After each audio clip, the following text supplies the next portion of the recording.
Sneaky little devil, aren't ya? You managed to escape from Wentworth not once, but twice. Third time's the charm. Ha. You almost got away with it. I did not kill Jake. We found your DNA in the victim's mouth. That doesn't prove anything. We had sex, so what? That does not mean I killed him. What do you know about Jake Stewart's murder? I know nothing. We caught you running towards a private plane on a private airstrip with our number one suspect. You know something. I will not say another word without my lawyer present. Where have you taken my daughter? She's with Child Protective Services. This cannot be happening. You need to start telling us the truth, Miss Bennett. Vera didn't know what to do. They couldn't prove she'd killed Jake. She just needed to think. But all she could see was her daughter's face as they took her away.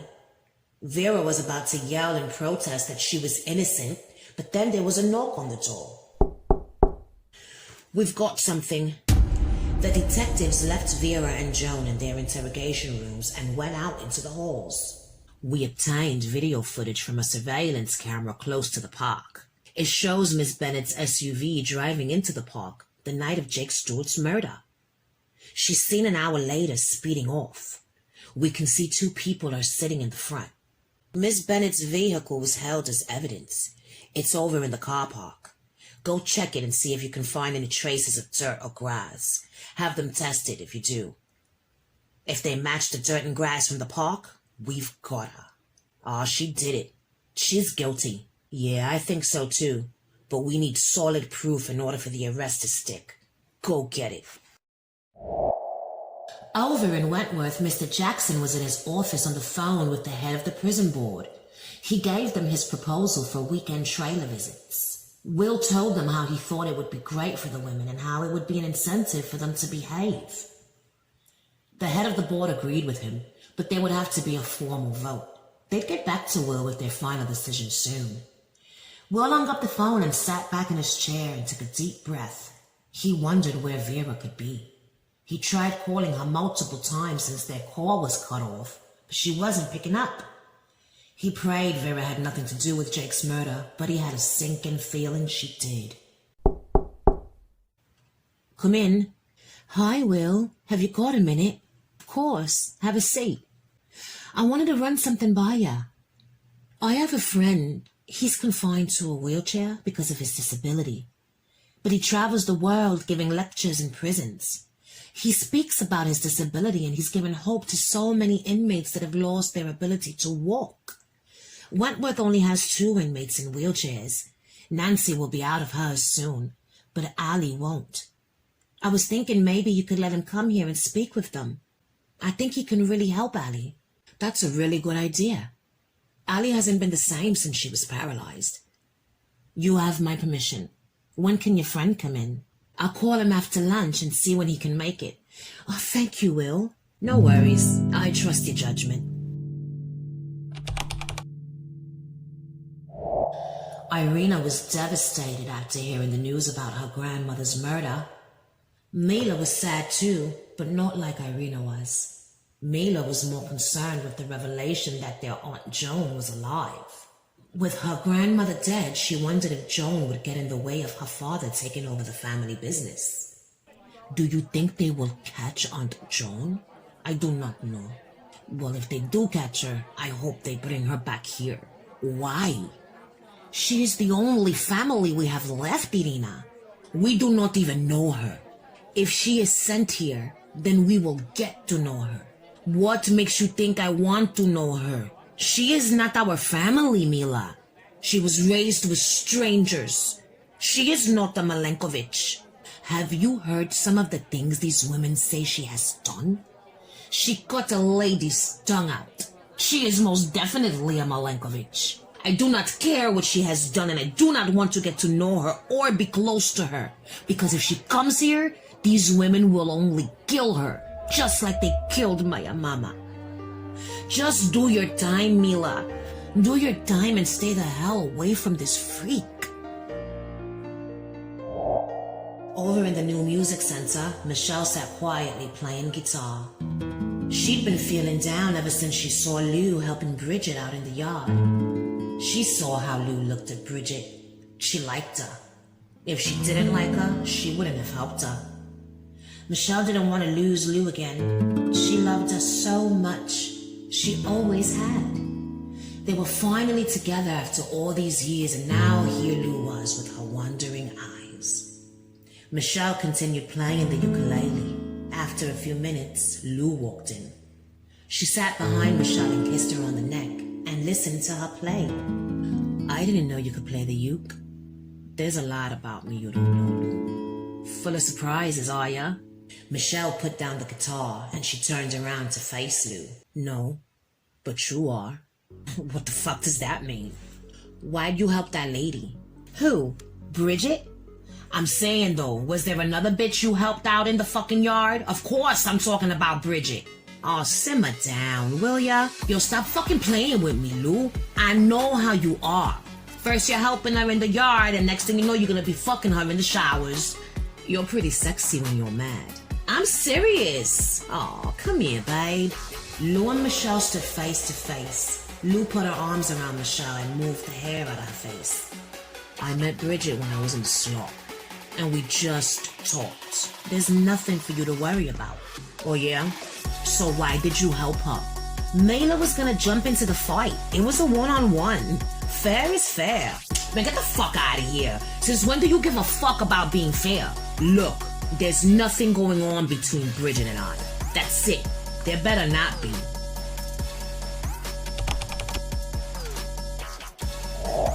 Are you ready to tell us the truth? I already told you. I don't know what happened to him. You're lying. I'm telling you the truth. The detective slammed a folder onto the table and instructed Vera to take a look inside. Vera opened the folder and saw a photo. It was a zoomed-in photo of Vera and Joan inside Vera's car.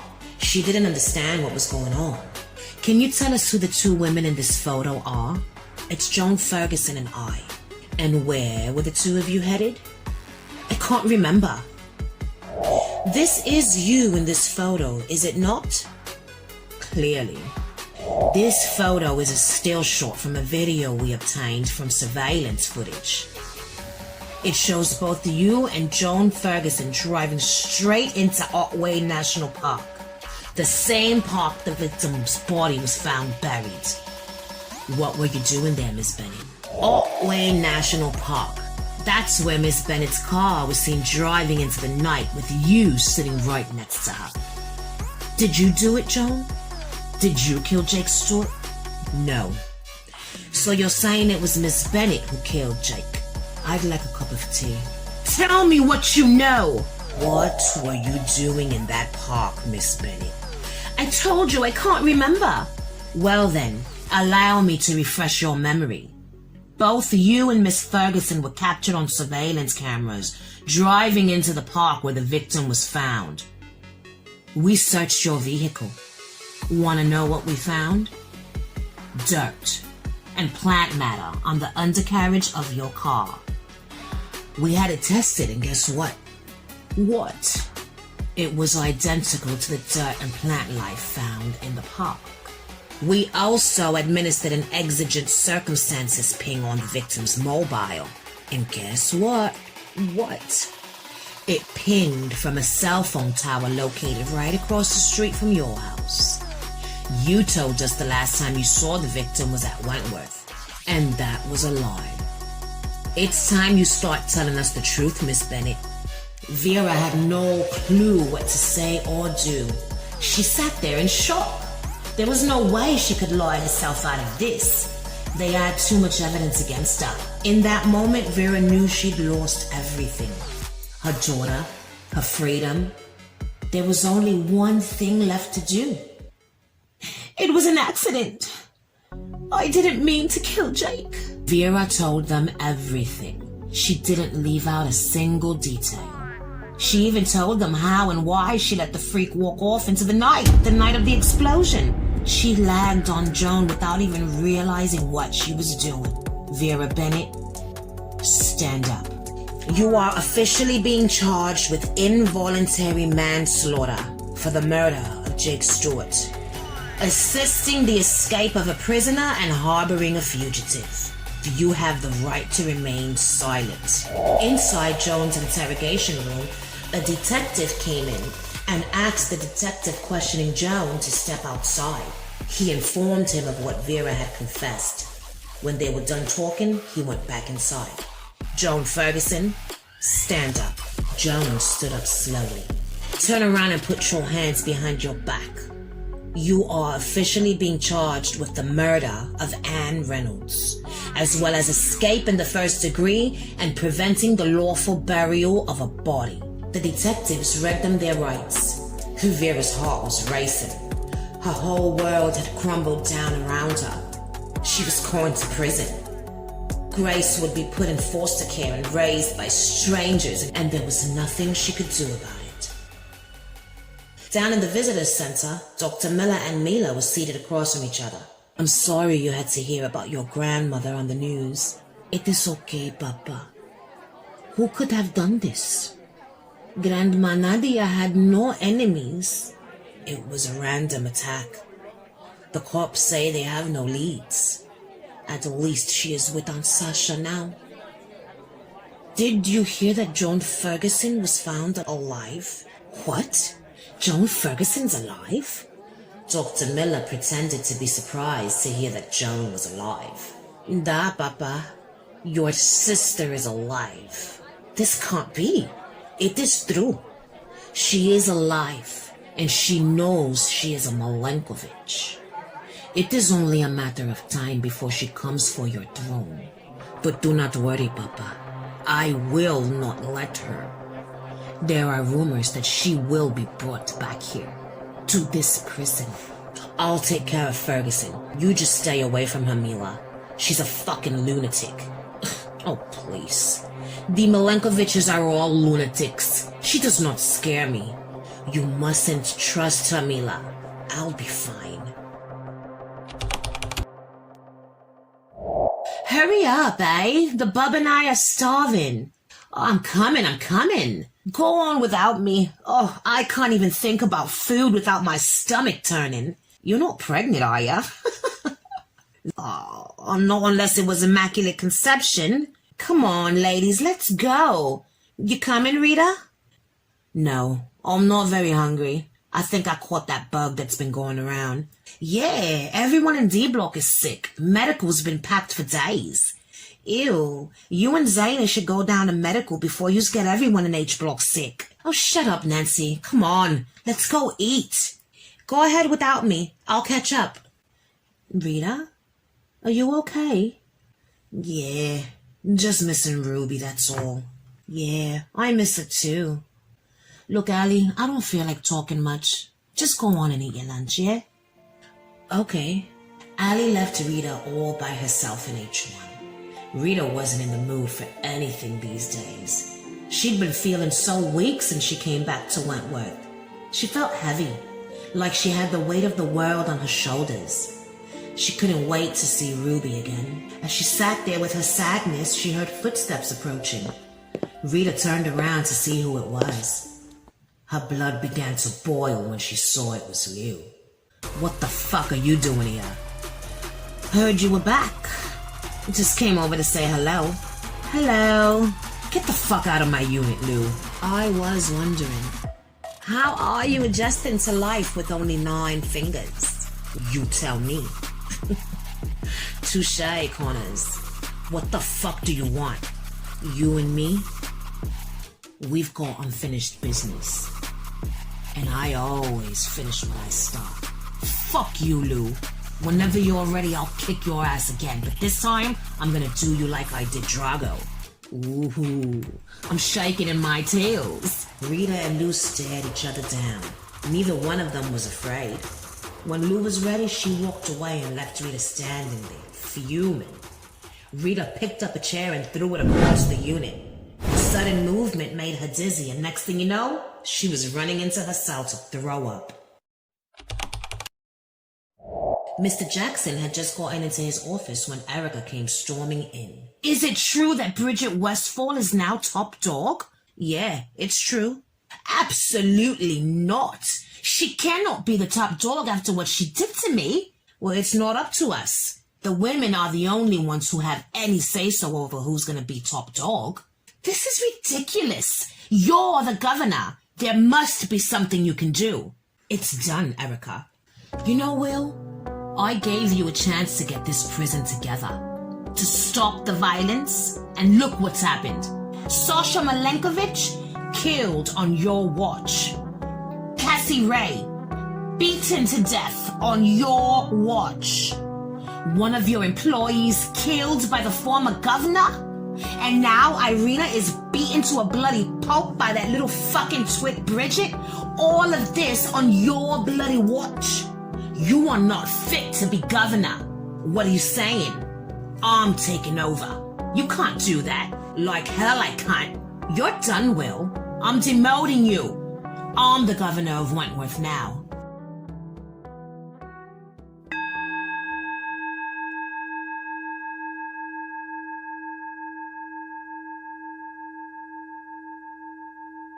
Erica sat quietly in the governor's chair waiting for the busload of prisoners to arrive when suddenly there was a knock on the door. It's open. Governor, I've got Westfall here like you asked. Thank you, Miss Miles. Send her in. Erica's hands began to shake as Miss Miles let Bridget in. Bridget looked at Erica with complete disgust. Erica found it difficult to look into Bridget's eyes. She was so intimidated by her. As well she should be. Erica could play dirty, but she was no fighter. Sit down. Bridget sat down. Never once did she look anywhere other than straight into Erica's eyes. Do you know why you're here? Why are you here? You're not the fucking governor. I am now. The fuck do you want? Watch your mouth. Why don't you ask Frankie to watch it for me? Look, Frankie made her choice, and she chose me. Yeah, for one night only. Frankie's never gonna sleep with you again, and you know it. That is enough. I called you in here because the women voted for you to be their new top dog. And since I am the governor of this prison now, it is my duty to sit with you and see how we can work together. For the greater good of the women, fuck off. I will never work with you. You have no choice. Bridget stood up and leaned over Erica's desk. She was inches from Erica's face when she said, "You're lucky all I did was knock you out. You're weak, Erica." Bridget swung Erica's door open and yelled out for Linda. "Oi, Ms. Miles, take me back to my unit. The governor and I are done here." Linda did as Bridget said, and Erica was left shaken. She knew Bridget was right. Frankie didn't want her, and she'd never sleep with her again. She didn't know what to do, so she just sat there and cried. Boomer was running through the halls trying to get to H1 as fast as she could. Allie, are you in here? I'm right here, Boomer. Is everything all right? No, I overheard the screws talking, eh? They found the freak. No fucking way. Yeah, it's true. I heard she's coming back to Wentworth. Why are they bringing her back here? I don't know.